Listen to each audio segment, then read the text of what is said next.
Alright, so I've seen Avatar Fire and Ash, and as we have returned with the peak blockbuster franchise that is from James Cameron, as we have returned to the world of Pandora, as the Sully family face a new threat, and that is the Ash people. That is a tribe that is threatening Pandora, and I have to say, from what they grabbed, especially aside with marking this movie with the impressive, stunning visuals, and these movies are extreme money makers. Well, I do think that they are overrated, but I have a lot of things to say about this third installment as well. So this will be my full non-spoiler review. Just go over my thoughts, and this was better than the previous movie, and this was far more impressive, aside from what James Cameron crafts specifically with these types of movies, and so much more I have to say. So let's get into it. So if you're new, then be sure to subscribe and hit the notification bell so it's not on any future videos. But now let's talk about this movie. And now, as far as what we come to know about Avatar and with the world aspect of it, in that I think they are really overrated, but I think it is a great cinematic achievement for what James Cameron crafts with these movies, introducing the Nav'i and what type of culture that they represent, and for us, the audience, to be engaged with in this new world. And they are built for a once-in-a-lifetime event. That's why we go to the movies, to experience these things the way they meant to be seen. And even though I liked Avatar, but sometimes I think it is slightly overrated, but I think it is visually very incredible. It is very well accomplished, and follow up by that with The Way of Water, which I thought it was visually better than the first, with introducing a new stuff in terms of storytelling, and I think they really crushed that one too. And now when it comes to Fire and Ash, and I think it does more of a good job of establishing for what these characters need to know, and especially with introducing a new side of Pandora, because this is James Cameron's cinematic world of just for what the Sully family has to face. And I think for how this movie looked, and just for how it felt, of introducing the Ash people that are the main threats of the movie, and that the Sully family now has to do everything that they can to protect Pandora from these people. And even though I was quickly stunned by how much of a visual fest this movie was presenting, and I think just with the third installment alone, and I think it was slightly good, and I thought the visuals were so great. I think the sound design is really that good, and I really did appreciate the action sequences that were brought, and especially for how James Cameron really knows how to craft these types of specific movies. And trust me, we don't get these very often. That's why it took 13 years to get the sequel, The Way of Water, but now that these movies were filmed around the same time period, but specifically with the third movie. And I think for what they showcase, for what the stakes that are raised so high, especially with Jake Sully, and for what his family just has to face with parts of Pandora that are unveiled, and I think it is very so cool. And I just do think that there was a whole other side of the story that it is really just so that good to me. But even though I do have some pros and cons, because I don't think this movie is that perfect, there are still a few flaws that definitely held it back from making this great. But I did there was some completely more character development between each character for what they had to learn, and I believe this picks up right after The Way of Water. And I was impressed by it for how far Fire and Ash comes, and even with being introduced to the villain named Varang, for what she is after, and for what her Ash people the Nav'i tribe has to come, and for how the Sully family just handled this situation, for how they're going to protect the entire family, and just to get around Pandora. And it is just a great adventure storytelling, and I think that's what I was really astonished by, just for when it comes to this entire Avatar franchise, and I think for how it executes from the script and for how far it comes to really tell this uniqueness of trying to be like a standout as far as how it wants to look for like a cinematic improvement, and I think this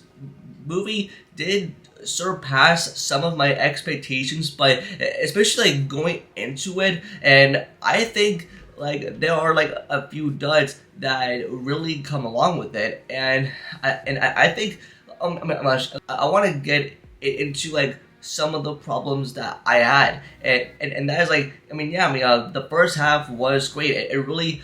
sets up for what's about to go down between the Sully family and the Ash people and the Varang, who is like the main villain of the movie. But once it gets far into like the second act, once you get like an hour in, it totally completely feels so filler. Like there's like so much stuff that would have been like cut out, even though it just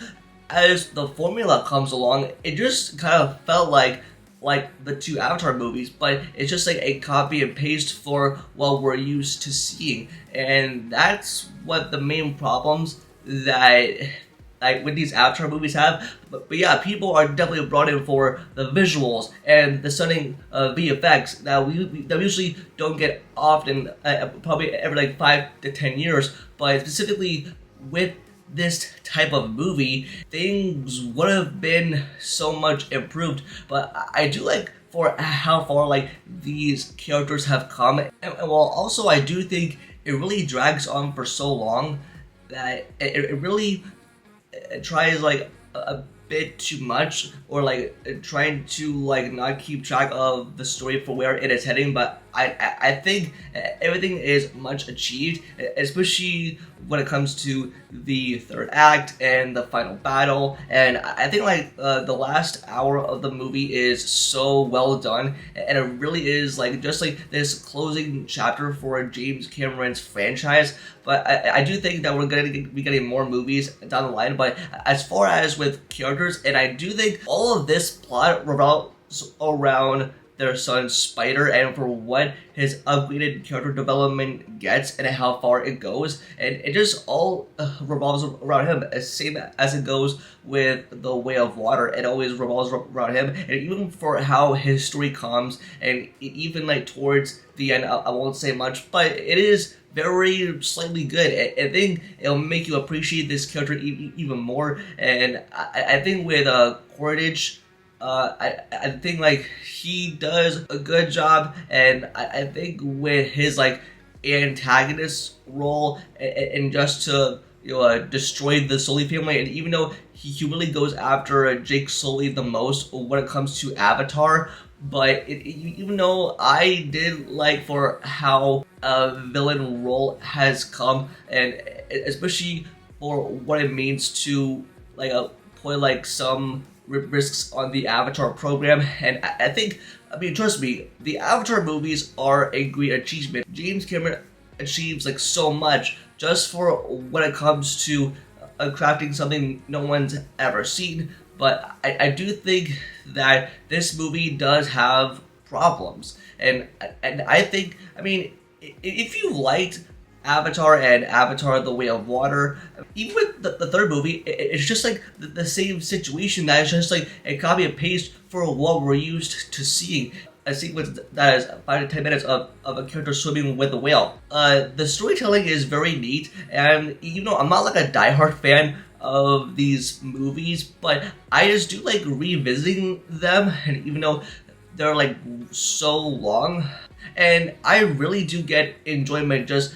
out of the films. And I think with Avatar Fire and Ash, and I think with the main villain with Varang, and I think just with the whole Ash people and their Nav'i tribe, I think they don't get explored more enough. Like with the backstory for how it is completely developed, and I think it is a little bit, but I think they're just like completely sidelined in the second half of the story, and just with like parts of the movie that I kind of felt like so draggy, and I think I almost dozed off, just like for how longer this movie wanted to be, but I got some good enjoyment, and towards the end, I think I felt satisfied for what the end result was, but I do think things could have been explored a bit more, and I think with the villain alone for how she was introduced as sort of like the main threat on Pandora that wants to destroy the Sullys, and I do think like there are some